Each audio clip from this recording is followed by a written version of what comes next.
भारतीयों, ये भारत जिसमें सत्य सनातन संस्कृति, चींटी से ब्रह्मा तक एक ही परमात्मा का दर्शन करने वाली वो धर्म की धारा वेदों में है, मूल पुराणों में जिसकी व्याख्या है, उपनिषदों में जिसका चिंतन और सरस आख्या है, स्मृतियों में जिसकी स्मृति सफल विधान बनी है, जिसकी असिधारा वीरों का चिर आह्वान बनी है, राम कृष्ण का जीवन जिसकी शाश्वत परिभाषा है, वही हमारा धर्म सनातन धरती की आशा है। दृष्टा ऋषियों ने भूतल को जिसका ज्ञान दिया था, ऋषभ तथागत महावीर ने जिसका गान किया था, रामायण जय काव्य जग जिसकी विजय सुनाते, जिसकी सेवा हित परमेश्वर स्वयं धरा पर आते, जो जीवन को सरस धरा को स्वर्ग बना देता है, वही हमारा धर्म सनातन जय काल जेता है। जिससे पृथक मनुजता का कुछ भी अस्तित्व नहीं होता है, नर से नारायण भी बनना संभव जिससे ही होता है। पशु पक्षी जड़ जंगम सबका जिसने पूरा ध्यान रखा है, देश अवस्था काल पात्रलक मानव कर्म विधान रचा है। ज्ञान भक्ति सत्कर्म समन्वित बहती जिसकी सुरसरी धारा, वही हमारा धर्म सनातन पावन हिंदू धर्म हमारा।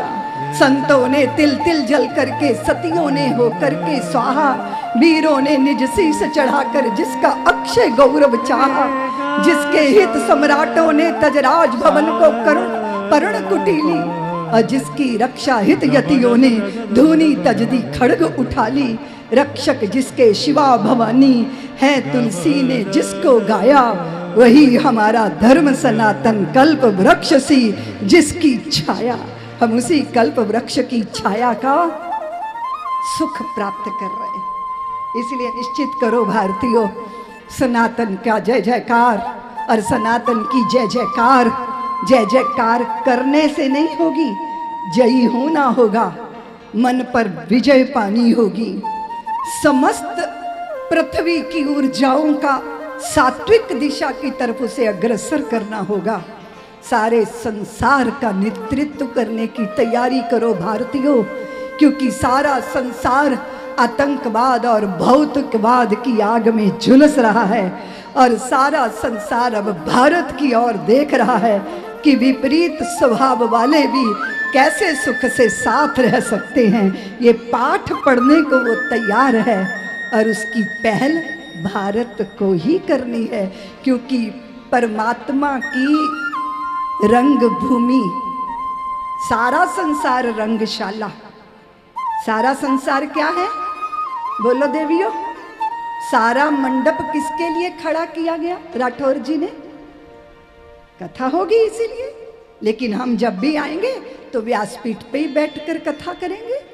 इसी तरह अगर सारा संसार रंगशाला है ईश्वर की, तो भारत भूमि रंग भूमि है इस रंगशाला की, जहां भगवान अवतरित होकर अपनी लीला, अपने ऐश्वर्य का विस्तार करते हैं। इसलिए वो ब्रज में आए और उन्होंने अद्भुत अद्भुत लीलाएं कर कर सबके हृदयों का और सबके मन मानस का, भावनाओं का शुद्धिकरण करके उसमें वो स्वयं ही धसकर, स्वयं ही प्रवेश करके, गिरिराज धरण प्रभु तेरी शरण से दिशाएं गूंजने लगी। ये पवित्र पावन कथा इंद्र ने पश्चाताप किया, भगवान ने अभय दिया, सुरभि गाय से ठाकुर का अभिषेक हुआ, ठाकुर को नया नाम मिला गोविंद। अब गौ माताओं के इंद्र कोई इंद्र नहीं होंगे, गौ माताओं के इंद्र गोपाल ही होंगे, और उनका नाम हो गया गोविंद। बोलिए गोविंद भगवान की जय।